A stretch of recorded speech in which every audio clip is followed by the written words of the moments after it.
Hello guys, welcome back to our channel Fantasy World. இன்னைக்கு என்ன வீடியோல என்ன பார்க்க போறோம் அப்படின்னா டெரர் இன் ரெசோனன்ஸோட எபிசோட் 8 கான எக்ஸ்பிளனேஷன் தான். இந்த எபிசோட ஸ்டார்டிங்ல சிபுசாகி அப்புறம் அவர் கூட ஒரு 4 போலீஸ் போயிருப்பாங்க தெரியுமா? அவங்க வந்து இல்லீகலா தான் போயிருப்பாங்க. அதனால அவங்களோட டைரக்டர் வந்து இவங்க எல்லாரும் இப்ப வச்சு செய்றாரு. நீங்க இங்க இருக்கணும்னு சொல்லிட்டு தான் உங்களுக்கு ஆர்டர்ஸே கொடுத்தது. ஆனா அதையும் மீறி நீங்க இல்லீகலா அங்க போய் தடுத்துருக்கீங்க பாம. அது மட்டும் இல்லாம அங்க போய் நீங்க போலீஸ் கூட சண்டை போட்டுருக்கீங்க. அதனால உங்களை வந்து அடுத்த 3 மாசத்துக்கு சஸ்பெண்ட் பண்றோம் எல்லாரையும். அதுக்கு சிபுசாகி வந்து இல்ல சார் இதுக்கான ஃபுல் ரெஸ்பான்சிபிலிட்டி நானே எடுத்துக்கிறேன். நான் தான் உங்களை இந்த மாதிரி பண்ண வச்சேன். அதனால தண்டனை கொடுக்கணும்னு எனக்கு மட்டும் கொடுங்க. அவங்களுக்கு எதுவும் பண்ணாதீங்க அப்படின்னு சொல்லிட்டு கேக்குறாரு. நீ எதுவும் பேசாத, உனக்கு வந்து ஸ்பெஷல் ட்ரீட்மெண்ட் இருக்கு. அவங்களுக்கு 3 மாசம் சொல்லிட்டு தான் சஸ்பெண்ட், உனக்கு எத்தனை நாள் சஸ்பெண்ட் சொல்லிட்டு கணக்கே கிடையாது. திரும்ப நாங்க எப்ப கூப்பிடுறோமோ அப்பதான் வந்து ஜாயின் பண்ணவே செய்யணும் அப்படின்னு சொல்லிடுறாரு. இங்க பாருங்க, நான் வந்து அந்த ஸ்பிங்ஸை பார்த்தேன், கண்டிப்பா அவங்க இந்த பாம வைக்கவே இல்ல, வேற யாராவது இல்ல அவங்கள பிளேம் பண்றாங்க அப்படின்னு சொல்லிட்டு சொல்றாரு. இல்ல உன்னோட டிடெக்டிவ் புத்தி எல்லாம் இங்க வந்து காட்டிட்டு இருக்காது, நீ இப்ப டிடெக்டிவே கிடையாது அப்படின்னு சொல்லிட்டு அவர் சொல்லிடுறாரு. இதை கேட்டுட்டு சிபுசாகி அப்படியே கடுப்பாட கிளம்புறாரு. ஒரு நிமிஷம் உன்னோட போலீஸ் பேட்ச் இங்க வச்சுட்டு போ அப்படின்னு சொல்லிட்டு சொல்லிடுறாரு. அதனால இவர் போலீஸ் பேட்சையுமே வச்சுட்டு போயிடுறாரு. சிபுசாகி நேரா கூரகாசியை போய் பார்த்து பேசுறாரு. நீ சொல்ல வரது எல்லாமே எனக்கு புரியுது, பட் இந்த விஷயத்துல என்னால உனக்கு ஹெல்ப் பண்ண முடியாது அப்படின்னு சொல்லிட்டு கூரகாசி சொல்றாரு. இதுக்கெல்லாம் காரணம் வந்துட்டு அந்த பொண்ணு தானே அப்படின்னு சொல்லிட்டு சிபுசாகி கேக்குறாரு. ஆமா, இப்ப நீ ஃபயர்ட் ஆனது கூட அவதான் ஒருவேளை ரீசனா இருக்கும் அப்படின்னு சொல்லிட்டு கூரகாசி சொல்றாரு. இன்னொரு பக்கம் லீசா வந்துட்டு வீட்டுல அப்படியே தூங்கி எந்திக்கிறா. எந்திக்கும் போதே அவளுக்கு முன்னாடியே ஒன்னு எழுதி வச்சிருக்காங்க, தயவு செஞ்சு எங்கேயுமே நகன்றாத, இதை விட்டு வெளியவே போயிடாத அப்படின்னு சொல்லிட்டு மெசேஜ் எழுதி வச்சிருக்காங்க.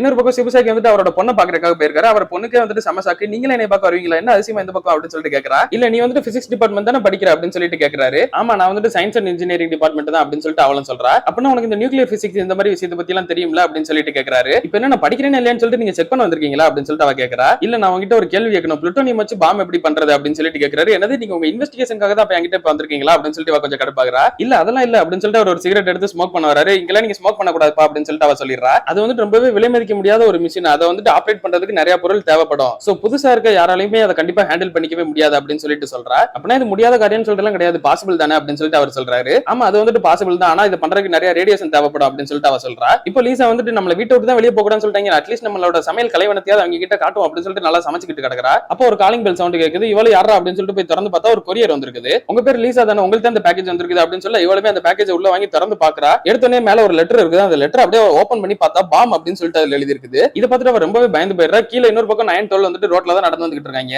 அப்பதான் 9 வந்துட்டு சொல்றான், நம்ம இந்த இடத்த சீக்கிரமே மாத்தி ஆகணும் அப்படின்னு சொல்லிட்டு. ஏன்டா அப்படின்னு சொல்லிட்டு 12 கேட்கறான். இப்போ 5 வந்துட்டு லீசாவை பார்த்துட்டு அதனால இன்னும் கொஞ்ச நாள் எப்படி இவளை கண்டுபிடிச்சிருவா, அதனால நம்ம வந்துட்டு வேற ஏதாவது ஒரு சேஃபான இடத்துக்கு போகணும், இங்கே நம்மளால இருக்க முடியாது அப்படின்னு சொல்லிட்டு 9 சொல்றான். அப்ப பார்த்தா லீசா ஆப்போசிட்ல செம்ம ஃபாஸ்டா ஓடி வந்துட்டு இருக்க ஒரு பதட்டத்தோட. இவருக்கு இப்ப எப்படி பயந்து ஓடி வந்துட்டு இருக்கு அப்படின்னு சொல்லிட்டு இவங்க 2 பேருக்கு ஒண்ணுமே புரியல. அப்ப பார்த்தா இவங்க தங்கி இருந்த ஒரு பில்டிங்ல கரெக்டா பாம் வந்துட்டு வெடிக்குது. இதை என்னதான் பயன்படுத்துறதுக்காக பண்ணிருந்தாலும் இதெல்லாம் வந்துட்டு ரொம்பவே அதிகம் அப்படின்னு சொல்லிட்டு 5ஓட அசிஸ்டன்ட் வந்து அவகிட்ட சொல்றான். நம்மளோட டாப் பிரையாரிட்டி வந்துட்டு பொருள் எல்லாம் சேதமாகாம பாத்துக்கிறது தான், நீ என்னன்னா அதை அப்படியே ஆப்போசிட்டா எல்லா பொருளையும் சேதமாக்கிட்டு இருக்க. இப்போ என்ன, அதனால நான் வந்துட்டு உங்களுக்கு சக்சஸ்ஃபுல்லான ரிசல்ட்டை மேக் பண்ணி கொடுத்துட்டா போதும்ல அப்படின்னு சொல்லிட்டு 5 சொல்றா. என்னாலையும் ஜாப்பனீஸ் போலீஸை ஓரளவுக்கு தான் சமாளிக்க முடியும், இதுக்கு மேல சமாளிச்சுக்கிட்டு இருக்க முடியாது அப்படின்னு சொல்லிட்டு அவர் சொல்லிட்டு போயிடுறாரு. இப்போ 9-12 லீசா 3 பேருமே வந்துட்டு வேற ஒரு இடத்துக்கு ஷிஃப்ட் ஆயிடுறாங்க. நம்ம வந்துட்டு இந்த மாதிரி ஒரு இடத்துக்கு வரும்னு சொல்லிட்டு எதிர்பார்க்கவே இல்லை. இது வந்துட்டு யாரோட ஃபால்ட்னு சொல்லிட்டு உனக்கே நல்லா தெரியும் அப்படின்னு சொல்லிட்டு 9 லீசாவை பார்த்து சொல்றான். என்னை மன்னிச்சிருங்க, இது வந்துட்டு என்னோட ஃபால்ட் தான் அப்படின்னு சொல்லிட்டு லீசா ஒத்துக்கிறா. இப்போ சிபுசாகியை காட்டுறாங்க. அவர் வந்து இந்த பாம் வெடிக்கிறதுக்கான கனெக்ஷனை ஏற்கனவே கண்டுபிடிச்சிருப்பாரு. அந்த ரைசிங் பீஸ் அகாடமில இருக்கக்கூடிய மெம்பர்ஸ் வச்சிருக்கிற ஒரு இடமா தான் வந்துட்டு அட்டாக் ஆகிட்டே இருக்குது. சோ அந்த ரைசிங் பீஸ் அகாடமி அப்படி என்னதான் பண்ணிருக்காங்க அப்படின்னு சொல்லிட்டு அந்த ஒரு டீடைல பாக்குறாரு. அந்த குரூப் தான் வந்துட்டு பாஸ்ட்ல அட்டீனா பிளான் அப்படின்னு சொல்லிட்டு ஒன்னு இம்ப்ளிமெண்ட் பண்ணிருக்காங்க. அத்தீனா அப்படின்றது கிரீக் மித்தாலஜில வரக்கூடிய கடவுளோட பேரு, ஞானத்தின் கடவுள் அப்படின்னு சொல்லுவாங்க. இது வந்து ஸ்பிங்ஸ் அவங்களும் இந்த மாதிரி தான் கிரீக் மித்தாலஜி சம்பந்தமா கேட்பாங்க, அதே மாதிரி ரிலேட் ஆகுது அப்படின்னு சொல்லிட்டு அவர் யோசிக்காரு. அவர் நேரம் அப்படியே அவர் ஃப்ரெண்டோட ரூம் கிட்ட போய் ஒரு விஷயத்தை கேட்கிறாரு. இப்ப ரீசெண்டா ஒரு மினிஸ்டரோட பையன் யாரோ ஒருத்தர் இன்ஜுரி ஆகிடான்னு சொல்லிட்டு ஒரு கேஸ் வந்ததுல அது எங்க இருக்கு அப்படின்னு சொல்லிட்டு கேட்கிறாரு. அதுவா, அந்த கேஸ் வந்துட்டு அவங்க கோர்ட்லயே செட்டில் பண்ணிட்டாங்க அப்படின்னு சொல்லிட்டு அவர் சொல்றாரு. அந்த கேஸோட பேப்பர் ஒர்க் மட்டும் எனக்கு கொஞ்சம் கண்டுபிடிச்சு தரியா அப்படின்னு சொல்லிட்டு சிபுசாகி கேட்கிறாரு. இப்ப 9-12 அவங்களோட இடத்துல வச்சு பேசிக்கிட்டு இருக்காங்க. அப்போ 9 வந்துட்டு நம்மளோட அட்டாக் இனிமே நம்ம ஃபாஸ்ட் ஆகணும், இன்னும் சீக்கிரமா நம்ம முடிக்கணும் அப்படின்னு சொல்லிட்டு சொல்றான். சரி ஓகே அப்படின்னு சொல்லிட்டு 12 வந்துட்டு ஏதோ அப்சரோட சொல்றான். ஏன்டா என்னாச்சு அப்படின்னு சொல்லிட்டு 9 கேட்கறான். இல்ல நம்ம வந்துட்டு இதுக்கப்புறமே இதை கண்டினியூ பண்ணி தான் ஆகணுமா, நம்ம ஏன் இதை ஸ்டாப் பண்ண கூடாது அப்படின்னு சொல்லிட்டு கேட்கறான். இன்னொரு பக்கம் சிபுசாகி வந்துட்டு அந்த மினிஸ்டரோட பையன் கேஸை பாத்துக்கிட்டு இருந்திருப்பாரு, அந்த மினிஸ்டரே இப்ப நேரில் பாக்குறதுக்காக வந்துடுறாரு. நான் வந்துட்டு நேர விஷயத்துக்கு வந்துடுறேன். நீங்க 10 வருஷத்துக்கு முன்னாடி அட்டீனா பிளான் அப்படின்ற ஒன்னு இன்ட்ரோடியூஸ் பண்ணிருக்கீங்க. ரொம்பவே ஸ்பெஷலான சில்ட்ரன்ஸ், அப்புறம் இந்த கிஃப்டட் சைல்டுன்னு சொல்லுவாங்க தெரியுமா, அந்த மாதிரி குழந்தைகளை கூப்பிட்டு வச்சு அவங்களுக்கு எஜுகேட் பண்றது தான் வந்துட்டு இந்த பிளானோட கோலே. பட் இந்த ஒரு பிளானை பத்தி பப்ளிக் ரெக்கார்ட்ஸ்ல எங்கேயுமே இல்ல. ஆனா இது வந்துட்டு ரைசிங் பீஸ் அகாடமில இருக்கவங்க தான் தலைமை எடுத்து நடத்திருக்கீங்க. நீங்களுமே வந்துட்டு ரைசிங் பீஸ் அகாடமில ஒரு மெம்பர் தான், அதனால உங்களுக்கு இந்த பிளானை பத்தி நிறையவே தெரிஞ்சிருக்கும். அதை வந்துட்டு என்கிட்ட சொல்லுங்க அப்படின்னு கேட்கிறாரு. எது அட்டீனா பிளானா? இல்ல அந்த மாதிரி எதுவும் கேள்விப்பட்டதே இல்லை, நாங்க அந்த மாதிரி எதுவும் கலந்துக்கிடவும் இல்லையே அப்படின்னு சொல்லிட்டு இவர் சொல்றாரு. அப்படி ஒருவேளை எனக்கு அதை பத்தின இன்ஃபர்மேஷன் எல்லாம் தெரிஞ்சிருந்தாலும் என்னால அதை வெளியெல்லாம் சொல்லிக்கிட்டு இருக்க முடியாது, அது எதுக்குன்னு சொல்லிட்டு உங்களுக்கே நல்லா புரியும், அதனால நான் வந்துட்டு இப்ப கிளம்புறேன் அப்படின்னு சொல்லிட்டு அவர் எந்திச்சு கிளம்புறாரு. அப்போ சிபுசாகி வந்துட்டு உங்களோட பையன் நல்லா இருக்கானா சார் அப்படின்னு சொல்லிட்டு கேட்கிறாரு. அப்போ சிபுசாகி வந்துட்டு அவரோட பையன் போட்டோவை காட்டி இந்த பாருங்க இப்படி வெளியே தான் இன்னும் சுத்திக்கிட்டு கிடக்குறான் அப்படின்னு சொல்லிட்டு சொல்றாரு. ஒரு டிடெக்டிவ் இருந்துகிட்டு நீயே எதுக்கு இந்த மாதிரி எல்லாம் பண்ற, உனக்கு இதெல்லாம் அசிங்கமா இல்ல அப்படின்னு சொல்லிட்டு இவர் சொல்றாரு. இல்ல நீங்க தப்பா சொல்றீங்க, நான் ஒன்னும் இப்ப டிடெக்டிவ் எல்லாம் கிடையாது, நான் இப்ப ஃபயர்ட் ஆகி வெளியே தான் இருக்கிறேன். சோ இப்போ நீங்க உண்மையை பேசலாமா சார் அப்படின்னு சொல்லிட்டு மம்படியா உட்கார வச்சு பேச வைக்கிறாரு. இன்னொரு பக்கம் 9 வந்துட்டு 12 பார்த்துட்டு நீ லீசாவை நினைச்சு பயந்துட்டியா இப்ப அப்படின்னு சொல்லிட்டு கேட்கறான். 12 இங்க பாரு, நம்ம வந்துட்டு எங்க இருந்து வந்தோன்றதை நல்லா யோசிச்சு பாரு, நம்ம இன்னுமே சில விஷயங்கள் பண்ண வேண்டியது இருக்குது, நம்மளோட பிளான் எல்லாம் நீ மறந்துட்டியா? எனக்கு புரியுது, நம்ம ஒரு மிஸ்டேக் பண்ணதுனால கொஞ்சம் விட்டு இருந்தா லீசா செத்துருப்பா, அதனால இதுக்கப்புறம் நம்ம லீசாவே இதுல இன்வால்வ் பண்ணவே வேணாம், அதெல்லாம் ஓகே தான், பட் இருந்தாலும் அப்படின்னு சொல்லிட்டு டொல் வந்துட்டு இழுத்துக்கிட்டே இருக்கிறான். இவங்க ரெண்டு பேரும் இப்படி பேசிக்கிட்டு இருந்தது லீசா வந்துட்டு மறைஞ்சிருந்து கேட்டுக்கிட்டு தான் இருந்திருப்பா. சிபுசாக்கி அந்த மினிஸ்டர் கிட்ட இன்வெஸ்டிகேட் பண்ணி முடிச்சுட்டு வெளியே வரும்போது பார்த்தா அங்க ஆல்ரெடி ஹாம்ரா வெளியே நின்னுட்டு இருக்கான். உனக்கு யார் சொன்னா நான் இங்க இருக்கேன்னு சொல்லிட்டு அப்படின்னு சிபுசாக்கி கேக்குறாரு. ஒருத்தருக்கு வந்துட்டு ராமன் நூடுல்ஸ் வாங்கி கொடுத்து அவரே வந்துட்டு சொல்லிட்டாரு அப்படின்னு சொல்லிட்டு சொல்றான். அதாவது சிபுசாக்கியோட ஃப்ரெண்ட் தான் வந்துட்டு வளரிட்டான். நீ ஒண்ணு என் கூட எல்லாம் வர வேணாம், அப்புறம் நீ என் கூட சேர்ந்தன்னு சொல்லிட்டு தெரிஞ்சா அப்புறம் உன்னையும் ஃபயர் பண்ணிடுவாங்க, ஒழுங்கா அமைதியாரு அப்படின்னு சொல்லிட்டு சிபுசாக்கி சொல்றாரு. அவங்க நீ ஃபயர் பண்ணாலும் எனக்கு ஒன்றும் பிரச்சனை கிடையாது, எங்க அம்மா அப்பா வந்துட்டு ஒரு மளிகை கடை தான் வச்சிருக்காங்க, நான் அங்க போய் வேலை பார்த்து பொழைச்சிக்கிடுவேன் அப்படின்னு சொல்லிட்டு ஹாமரா சொல்றேன். சரி என்ன இன்ஃபர்மேஷன் கிடைச்சது அப்படின்னு சொல்லிட்டு ஹாமரா கேக்குறான். இவங்க வந்து ரொம்பவே டேலண்டடான இந்த அனாதை குழந்தைகள் எல்லாம் நிறைய கண்ட்ரில இருந்து கூப்பிட்டு வந்து அவங்களுக்கு எல்லாம் ஒரு டெஸ்ட் வச்சிருக்காங்க. அப்படின்னா இவங்க அப்படி கூப்பிட்டு பண்ண ஒரு பசங்க வீட்டுக்கா போய் நம்ம இப்ப ஒரு ஆளையா பார்க்க போறோமா அப்படின்னு சொல்லிட்டு ஹாமரா கேக்குறான். ஆமா, நான் வந்துட்டு ஒரு சில டைம்ல டிடெக்டிவ் ஆக்ட் பண்ற மாதிரி இருக்கும், அதனால வந்துட்டு எனக்கு நீங்க ஹெல்ப்ஃபுல்லா இருக்கணும் அப்படின்னு சொல்லிட்டு சிபுசாக்கி சொல்றாரு. ஃபர்ஸ்ட் அவர் வீட்டுல போய் விசாரிக்கிறாங்க. சிபுசாக்கி கிட்ட அப்படியே ஐடி கார்டு இல்லாத மாதிரி நடிக்கிறாரு. ஹாமரா வந்து ஐடி கார்டு காட்டி உண்மையிலே நாங்க டிடெக்டிவ் தான் அப்படின்னு சொல்லிட்டு விசாரிக்கிறாங்க. ஆமா, அது மாதிரி ஒரு டெஸ்ட் வந்தது, எங்களோட இன்ஸ்டிடியூஷன்ல இருக்க ஸ்டூடெண்ட்ஸையும் நாங்க அங்க அனுப்பணும், பட் அங்க யாருமே பாஸ் ஆகல எங்க ஸ்டூடெண்ட்ஸ், சோ அதை பத்தி வேற எதுவும் எங்களுக்கு தெரியாது அப்படின்னு சொல்லிட்டு அந்த டீச்சர் சொல்லிடுறாங்க.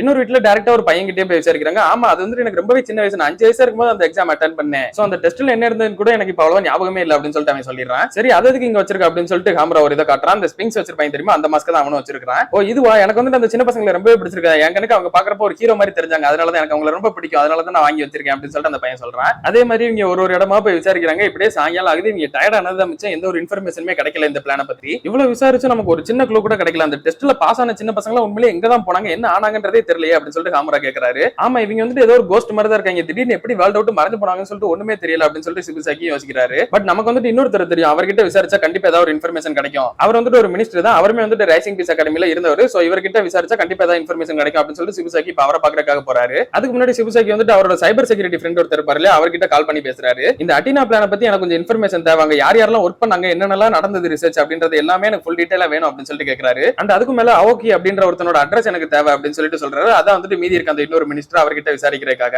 நான் உனக்கு ஹெல்ப் பண்ணேன்னு சொல்லிட்டு தெரிஞ்சா என்னைய அப்புறம் திரும்ப ஃபயர் பண்ணிடுவாங்க, அதெல்லாம் என்னால பண்ண முடியாது அப்படின்னு சொல்லிட்டு முதல்வர் சொல்றாரு. ஆனா ஒரு சைபர் செக்யூரிட்டியோட ஸ்பெஷாலிட்டி வந்துட்டு ஹேக் பண்றது தானே அப்படின்னு சொல்லிட்டு சிபுசாக்கி கேக்குறாரு. டேய் எங்க வேலை ஒண்ணு ஹேக் பண்றது கிடையாது, ஹேக் பண்றவங்கள தடுக்கிறது அப்படின்னு சொல்லிட்டு அவர் சொல்றாரு. இப்போ நீ இந்த ஹெல்ப் பண்ணல அப்படின்னா அடுத்து நாளைக்கு நிறைய மக்கள் சாகறதுக்கான வாய்ப்பு கூட இருக்குது, அதனால எங்களுக்கு ஹெல்ப் பண்ணு அப்படின்னு சொல்லிட்டு சிபுசாக்கி கேக்குறாரு. சரி ஓகே நான் பண்றேன், கொஞ்ச நேரத்துல பாத்துட்டு சொல்றேன் அப்படின்னு அவர் சொல்லிடுறாரு. இன்னொரு பக்கம் லீசா வந்துட்டு என்னாலதான் உங்களுக்கு பெரிய தொந்தரவா இருக்குது, நானே இங்க இருந்து கிளம்பிடுறேன் அப்படின்னு சொல்லிட்டு தனியா பேக் எடுத்துட்டு இவ வெளியே வந்துடுறா. இது 5க்கு ரொம்பவே சாதகமா போச்சு. அவ லீசாவை அழகா நோட் பண்ணிடுறா. காமரா சிபுசாக்கி ரெண்டு பேரும் ஒரு ரெஸ்டாரண்ட்ல உட்கார்ந்து சாப்பிட்டு இருக்காங்க. அப்போ காமரா வந்துட்டு அந்த சின்ன பையனை பாத்தீங்களா, அந்த ஸ்பிங்ஸோட மாஸ்க வச்சிருக்காங்க, அவங்க ஏதோ ஹீரோ மாதிரி பாக்குறாங்க, இது ஒரு டெரரிசம் அப்படின்றத புரிஞ்சுக்காம சின்ன பசங்க என்னன்னா அவங்களை கொண்டாடிக்கிட்டு இருக்காங்களே அப்படின்னு சொல்லிட்டு சொல்றாரு. அதுக்கு சிபுசாக்கி வந்துட்டு இது ரொம்பவே இன்ட்ரெஸ்டிங்கா இருக்குது, நான் சின்ன வயசுல இருந்தப்ப கூட நிறைய சின்ன பசங்க போலீஸ்க்கு அகைன்ஸ்ட் இந்த மாதிரி போராட்டம் நிறைய பண்ணிருக்காங்க, கல்லெல்லாம் எரிஞ்சு கவர்மெண்ட்டுக்கு அகைன்ஸ்ட் நிறையவே போராட்டம் பண்ணிருக்காங்க, ஸ்பிங்ஸ் வந்துட்டு இப்போதைக்கு டெரரிஸ்டா நம்ம கண்ணுக்கு தெரியலாம், ஆனா வேற ஒரு டைம்ல இவங்க வேற விதமா இருந்திருப்பாங்கன்னு சொல்லிட்டு எனக்கு தோணுது, இது வந்துட்டு ஜஸ்ட் என்னோட ஒப்பீனியன் தான் அப்படின்னு சொல்லிட்டு சிபுசாக்கி சொல்றாரு. இப்போ லீசா தனியா ஒரு இடத்துல உட்காந்துட்டு இருக்கப்ப ஈஸியாவே 5ஓட ஆளுங்க வந்துட்டு அவளை தூக்கிட்டு போயிடுறாங்க. இப்போ சிபுசாக்கியோட ஃப்ரெண்டுமே வந்துட்டு அந்த டேட்டாவெல்லாம் பார்த்துட்டு சொல்றாரு, இதுல வந்து ஒரு டிபார்ட்மெண்ட் இல்ல நிறைய டிபார்ட்மெண்ட் இன்வால்வ் ஆயிருக்குது, 7 வருஷத்துக்கு முன்னாடி இந்த பிளான் வந்துட்டு கம்ப்ளீட்டா நிறுத்திட்டாங்க,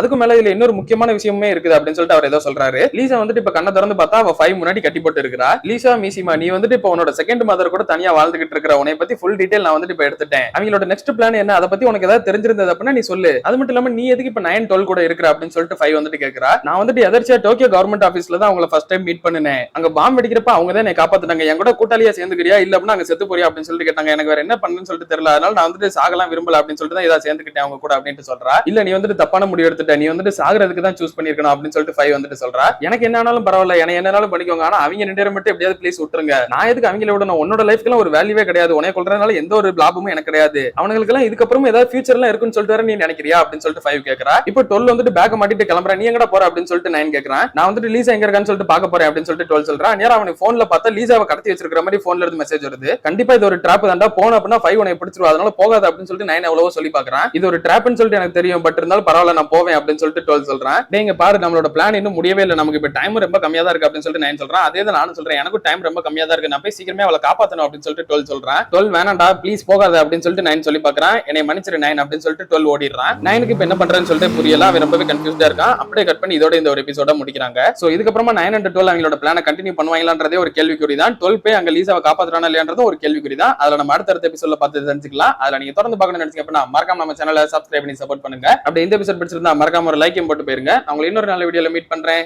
பை கைஸ்.